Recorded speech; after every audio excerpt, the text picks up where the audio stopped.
Polar plunge, snow, record cold, and ice spreading from Arkansas to New England as temperatures drop 50 degrees in just hours. Dangerous driving conditions, a woman rescued her car dangling off the edge, and a passenger plane sliding off the runway. Now the deep freeze about to settle in. Ginger has the track and timing. Impeachment showdown. Just one day before public hearings, both sides digging in. New drama inside the White House as President Trump prepares to release new information. Breaking news, Israel kills an Islamic Jihad leader as deadly fighting erupts on the Gaza Strip. Also breaking this morning, former President Jimmy Carter undergoing brain surgery. We're live outside the hospital with the latest. Turkey takeover, the New Jersey town overrun, the wild birds attacking homes and cars. Now the Major League Baseball star calling for action, fearing for his children's safety. Sweet surprise, the final Jeopardy wager that brought Alex Trebek to tears. To infinity and beyond! And it's finally here. Disney Plus revealed more than 500 movies. Everything the light touches is our kingdom. More than 7,500 episodes of your favorite shows. An exclusive first look at the brand new stories from the Star Wars universe. They're waiting for you. It's marvelous. Avengers! Assemble. It's incredible. Showtime. And it's here. Let it go! Your first look, only on GMA. Live in Times Square, this is Good Morning America. Great, that's going to be my hat on. That is a good thing. Good morning, America. Welcome to launch day of Disney Plus. Boy, a lot of trending on social media overnight. It's like Christmas coming early for everyone. Hundreds of your favorite movies, thousands of episodes of your favorite shows, all streaming right now. And the Frozen 2 stars, Kristen Bell and Idina Menzel, are going to join us live in our 8 o'clock hour. It's perfect because it's cold outside. It's freezing, so nothing better to do than stay inside and watch Disney Plus. And speaking of Frozen, that deep freeze is affecting 200 million Americans this morning. Record cold and snow from the plains to the northeast. And Rob Marciano starts us off in Syracuse, New York with the latest. Good morning, Rob.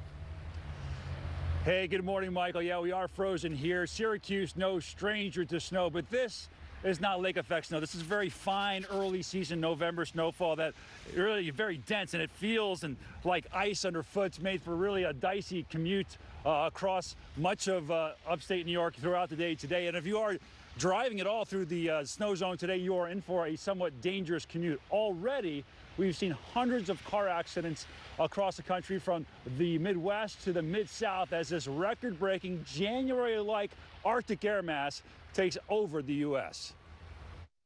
Overnight mayhem across middle America. Watch this car spinning out of control in Missouri, tearing through a fence, sliding to a stop just before nearly falling off the side of this cliff. The car's rear wheels dangling in the air. Rescuers reaching through the front windshield of the car, helping to pull the driver out. Freezing rain turning this Pennsylvania interstate into an ice rink. 2 tractor trailers spinning out of control. Cargo beds sprawled out on the roadway. Icy runways plaguing aircrafts as well. When we first hit the ground, I didn't feel the plane wasn't actually stopping. It kept on going. It was sliding on the ice. This jet sliding off the runway while attempting to land at Chicago O'Hare. The plane finally stopping safely. We're going to have ambulance here. Anyone that needs it. Firefighters on hand to help passengers deplane. Fortunately, no one hurt. From the Midwest to the Northeast, millions getting ready for more snow and plunging temperatures. Oh, it's pretty rough. I have all-wheel drive and I slid. I almost hit a tree. Roads are bad, and the airplanes, yeah, there's already been 400 or more canceled or delayed flights today. So if you are traveling by air, you're going to want to check with your carrier. Here in downtown Syracuse, they've done a pretty good job with the roadways itself because we started well above freezing. They were able to get the ice melted quickly, but now temperatures are dropping quickly. So even if you're out of the snow zone, you are going to feel this for sure. Here, temperatures in the teens. By this time tomorrow, will be below 0 in central New York, where it seems like, at least this year, November is the new January. Robin? It does seem that way, Rob. Thank you. You all take care there. Let's go to Ginger now for a look at just how cold it will get. Good morning, Ginger. Oh, Rob, in Springfield, Missouri was 75 on Sunday, and this morning they've just dropped to 10. 65-degree drop in less than 2 days, so that polar air is on. It feels like 10 this morning in Dallas, 8 below in Chicago, and you know that if you're in that green, mild air still, it's changing. The cold front's coming through, so let's pull out New Jersey and Pennsylvania to give you an idea of when that all happens. Those streamlines show you that mild air. Still people close to 60 degrees, say in Atlantic City this morning. But that front is about to come through late morning, early afternoon, and that is going to bring you the cold. That pink represents the teens for wind chill. Anything less than 15, really, across the entire state nearly of Pennsylvania. Pittsburgh will feel like 11 by tomorrow morning. Philadelphia 15. Atlantic City will feel like 13. And it doesn't stop in the mid-Atlantic. It goes all the way south to Florida. It'll feel sub-freezing even in Tallahassee. Atlanta tomorrow morning, George, will feel like 21.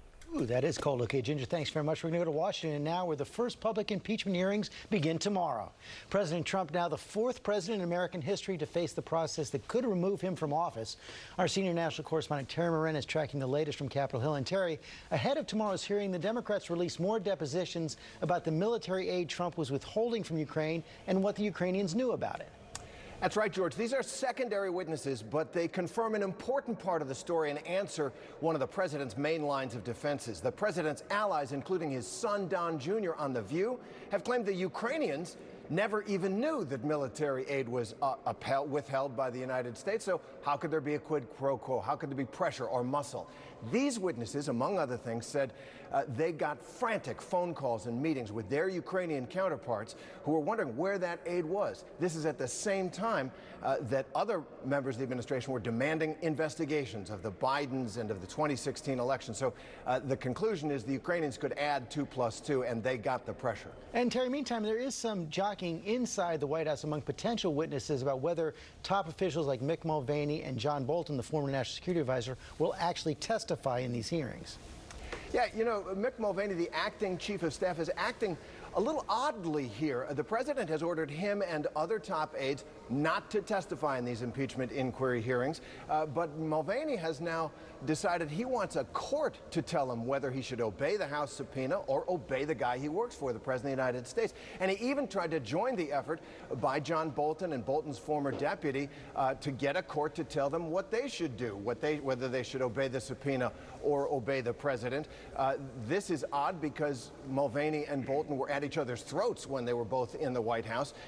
They rejected the effort, so Mulvaney says now he's going to file his own lawsuit to get the answer whether or not he should testify. And meantime, the president continued to say he didn't do anything wrong and promising to release more information now by the end of the week. That's right. There were 2 phone calls between President Trump and this new president of the Ukraine. The first one right after that President Zelensky was elected in April was apparently not very substantive. It was a congratulatory phone call. The other one in July, that's the one the House is focusing on. But the president is going to release that first one to say all was normal. Okay, Terry Moran, thanks very much. Let's be in our legal team now. Chief Legal Analyst Dan Abrams and Kate Shaw, Professor of Constitutional Law at Cardozo Law School. Welcome to you both. And these hearings designed to answer 3 big questions. One, did the president actually ask Ukraine to do these investigations to further his political interests? Number 2, did that constitute an abuse of power?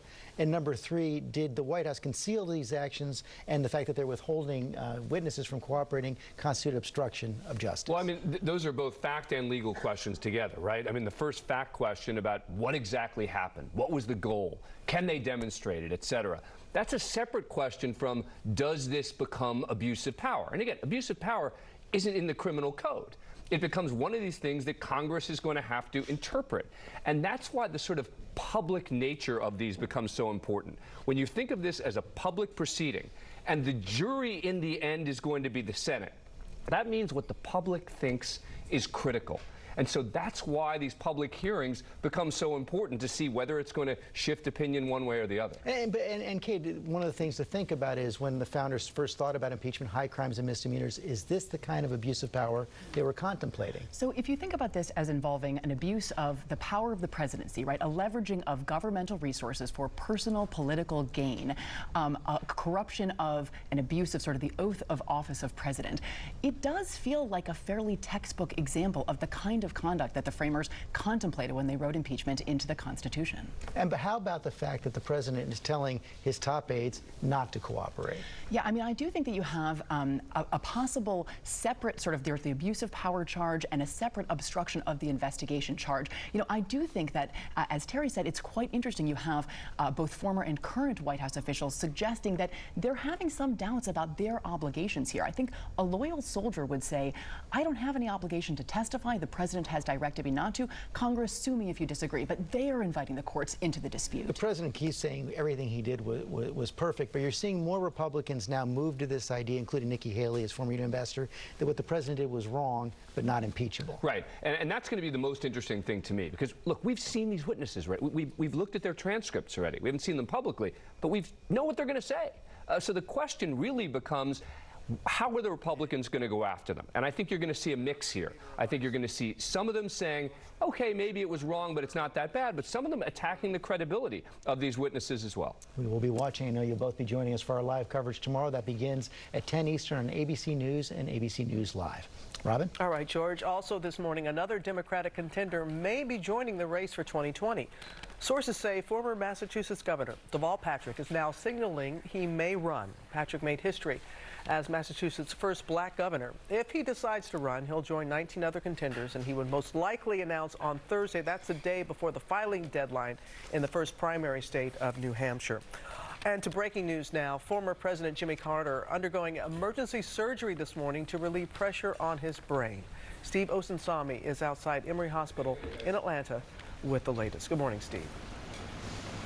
Good morning to you, Robin. The procedure is scheduled this morning, and President Carter's spokespeople tell us that he is here at Emory University Hospital resting comfortably with his wife at his side. Doctors will work to remove pressure on his brain caused by bleeding after his recent falls.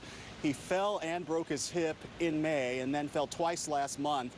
After one of those falls, he needed 14 stitches, but immediately got back up and traveled to Nashville, where he famously helped build houses for Habitat for Humanity. This is also the same man who has beat metastatic cancer. After fracturing his pelvis in October, he showed up for Sunday services at his church. The church where he teaches Sunday school has announced that he will not be teaching this Sunday, but of course everyone is looking forward to and expecting a speedy recovery. George. Okay, Steve, thanks very much. We are thinking of him and his family this morning. We're going to move overseas now to new fighting in the Middle East after a pair of Israeli airstrikes killed the Islamic Jihadi leader in the Gaza Strip and targeted a second commander in the Syrian capital, Damascus. Islamic Jihad has responded by launching at least 50 rockets towards Israel. No Israeli casualties have been reported, and this all comes amid escalating tensions with Iran, which backs the Islamic groups on Israel's border. Michael? All right, George. Also this morning, tensions rising in Hong Kong. Hundreds arrested after those violent protests. Senior foreign correspondent Ian Pannell is tracking the very latest. Good morning, Ian. Yeah, good morning, Michael. Just look at the scene here. We are right in the heart of the business district of Asia's financial hub, and look at it. It's awash with riot police. There have been clashes with protesters as these protests don't just go on, but they've started to take a darker turn. This morning, anti-government protests in Hong Kong reaching a new level of violence, as police now say they arrested over 260 people in just one day. Most are students.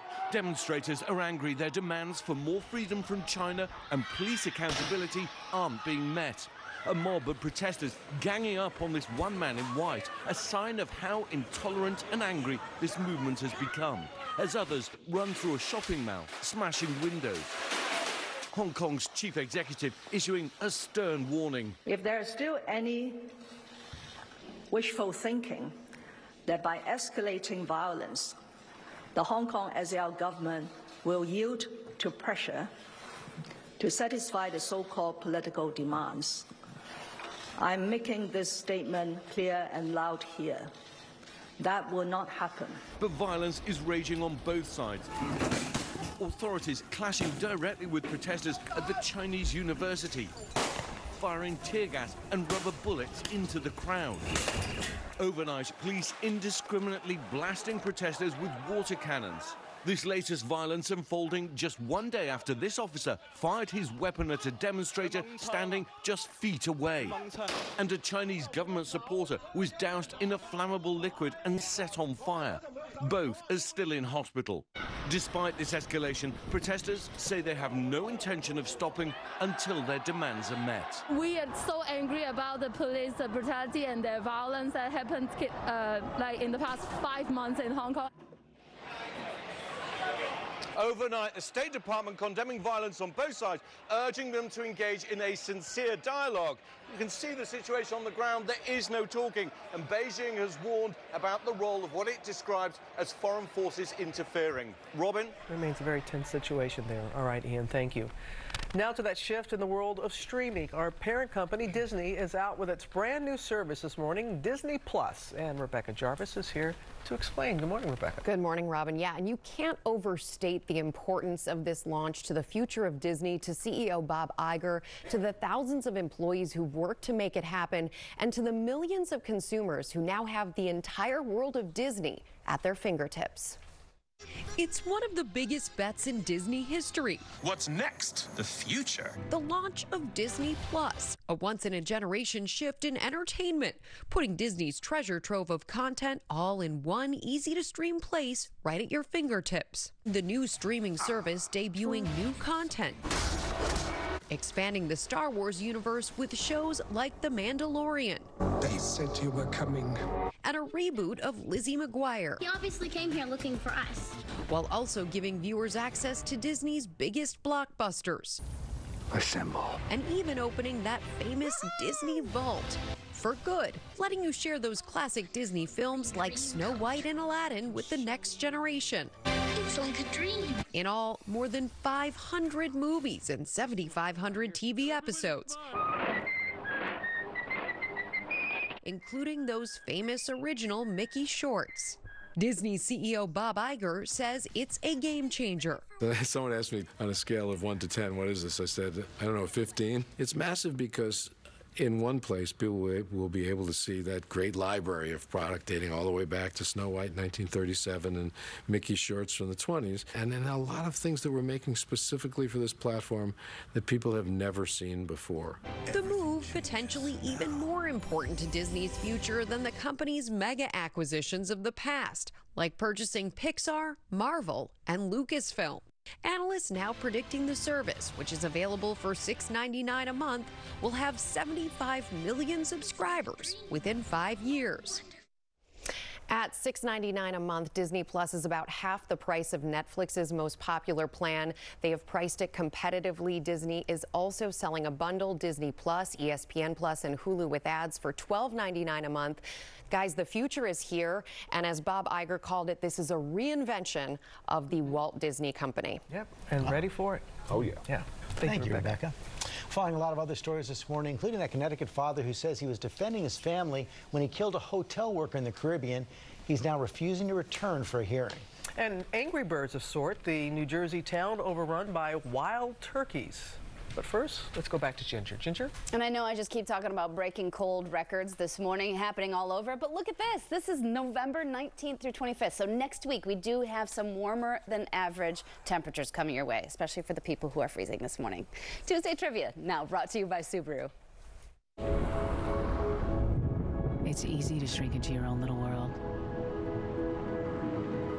Especially these days. I think it's here.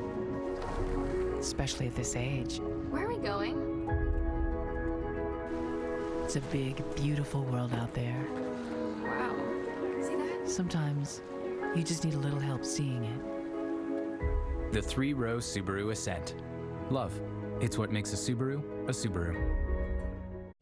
You'll need the umbrella today and your warmest gear by the afternoon. Falling temperatures expected. We're going to have rain mixing with snow and eventually changing over to possibly all snow. Best chance of that snow will be between 10 a.m. and about 2 p.m. today, but cold and blustery conditions for everyone. That's how your afternoon could look for a brief period of time.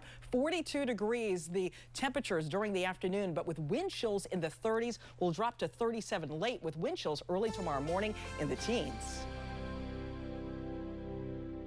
Stars of Frozen 2 are coming up. We'll be right back. I'm a veteran. We hit a mine in Vietnam. As America's veterans face challenges, DAV is there. My victory's been never giving up hope. DAV helps veterans of every generation get the benefit